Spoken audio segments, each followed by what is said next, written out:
दोस्तों, आज जो बातें मैं आपको बताने जा रही हूँ वो सिर्फ गोश्त बचाने के तरीके नहीं हैं। ये उस रिस्क को बचाने की बातें हैं जिसके लिए गरीब आदमी पूरे साल इंतजार करता है। क्योंकि मेरे 18 साल के एक्सपीरियंस में मैंने ऐसे घर भी देखे हैं जहाँ लोग बड़ी ईद पर मिलने वाले थोड़े से गोश्त को बच्चों की खुशी समझकर संभाल कर रखते हैं, लेकिन फिर कुछ ही दिनों बाद वही गोश्त स्मेल देने लगता है, रंग बदलने लगता है और मजबूरी में लोग उसे फेंक देते हैं। आजकल हर घर में बड़ा फ्रीजर नहीं, हर इलाके में हर वक्त बिजली नहीं और महंगाई ने पहले ही लोगों की कमर तोड़ रखी है। लेकिन दोस्तों, क्या आप जानते हैं, हमारे बुजुर्ग उस दौर में भी महीनों तक गोश्त रख लेते थे, जब न फ्रिज था, न फ्रीजर, न बड़ी बड़ी मशीनें। फिर आखिर वो ऐसा क्या जानते थे जो आज के लोग भूल चुके हैं? दोस्तों, आज की इस वीडियो में मैं आपको ऐसे पुराने देसी तरीके बताने जा रही हूं जिनके बारे में मैंने अलग अलग ऑथेंटिक जगहों से रिसर्च की, पुराने लोगों की बातें पढ़ी, गांव के तरीके देखे और सिर्फ वही बातें चुनी जो प्रैक्टिकल भी हों, आसान भी हों और आम आदमी भी समझ सके।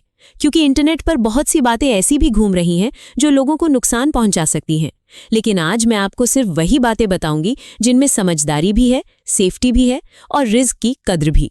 आप जानेंगे बिना फ्रीजर के लोग गोश्त कई दिनों तक कैसे संभालते थे और पुराने जमाने के कसाई आखिर कौन सी ऐसी गलतियां कभी नहीं करते थे जिनकी वजह से आज लोगों का गोश्त जल्दी खराब हो जाता है। लेकिन दोस्तों, यहाँ एक छोटी सी गलती पूरा गोश्त खराब भी कर सकती है, इसलिए आज की वीडियो को आखिर तक बहुत ध्यान से देखिएगा। दोस्तों, सबसे पहला तरीका है मिट्टी के घड़े में गोश्त सुरक्षित करने का पुराना देसी तरीका। और सच बताऊं, जब मैंने पहली बार इसके पीछे की वजह पढ़ी तो मुझे समझ आया कि पुराने लोगों की सोच कितनी आगे थी। क्योंकि मिट्टी सिर्फ बर्तन नहीं होती, मिट्टी अपने अंदर ठंडक भी रखती है और यही चीज पहले के लोग इस्तेमाल करते थे।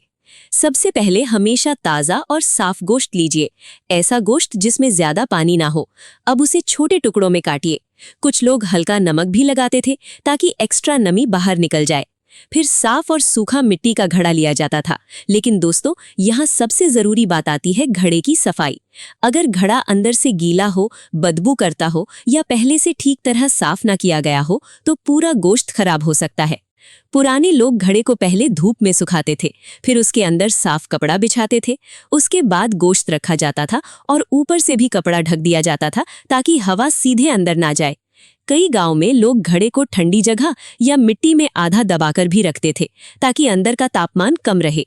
और दोस्तों, यही वो समझ थी जिसने उस दौर में हजारों घरों का रिस्क बचाया। लेकिन यहाँ लोग सबसे बड़ी गलती क्या करते हैं? गर्म गोश्त तुरंत बंद कर देते हैं और फिर अंदर भाप बनने लगती है। वही नमी बाद में स्मेल और खराबी की वजह बनती है। इसलिए हमेशा गोश्त को पहले अच्छी तरह ठंडा और सूखा होने दीजिए, उसके बाद ही रखिए। और अगर कभी रंग बदल जाए, बहुत तेज बदबू आए या चिपचिपापन महसूस हो तो ऐसा गोश्त इस्तेमाल मत कीजिए, क्योंकि रिस्क की हिफाजत जरूरी है लेकिन सेहत उससे भी ज्यादा जरूरी है। दोस्तों, आज जो तरीका मैं आपको बताने जा रही हूँ वो सिर्फ पुराना देसी तरीका नहीं बल्कि मजबूरी में गरीब लोगों का सहारा भी रहा है। उन्हीं पुराने तरीकों में से एक था नीम प्लस धुआं वाला तरीका। और सच बताऊं दोस्तों, जब मैंने इस तरीके को डिटेल में समझा तो मुझे एहसास हुआ कि पुराने लोग कितनी गहरी समझ रखते थे। क्योंकि वो जानते थे गोश्त को बचाने के लिए सिर्फ ठंडक नहीं बल्कि हवा, सूखापन और सफाई भी जरूरी है। दोस्तों, सबसे पहले हमेशा ताज़ा और साफ गोश्त लीजिए। ऐसा गोश्त जिसमें स्मेल ना हो, बहुत ज्यादा पानी ना हो और चिपचिपापन बिल्कुल ना हो। अब यहाँ आती है इस तरीके की सबसे जरूरी बात, गोश्त को कैसे काटना है। गोश्त को हमेशा पतली लंबी स्ट्रिप्स में काटिए, क्योंकि मोटे टुकड़ों के अंदर नमी फंस जाती है और वही बाद में खराबी शुरू करती है। अब हल्का नमक लगाइए। कुछ पुराने लोग थोड़ा हल्दी भी लगाते थे ताकि सरफेस जल्दी गीली ना हो। अब बात करते हैं नीम की। दोस्तों, यहाँ लोग सबसे बड़ी गलती क्या करते हैं? सूखी सड़ी हुई पत्तियां उठा लेते हैं, जबकि इस तरीके में हमेशा साफ, हरी, हेल्दी नीम की टहनियां और पत्तियां इस्तेमाल की जाती थीं। अगर पत्तियों में बदबू हो, फंगस हो या कीड़े लगे हों तो उन्हें बिल्कुल इस्तेमाल मत कीजिए।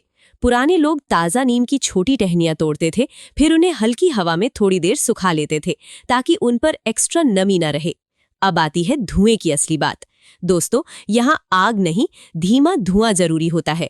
कई लोग यही सबसे बड़ी गलती करते हैं, तेज आग जला देते हैं जिससे गोश्त बाहर से जलने लगता है और अंदर नमी रह जाती है। जबकि पुराने लोग हल्की धीमी लकड़ी या सूखी नीम की टहनियों से सिर्फ हल्का स्मोक बनाते थे।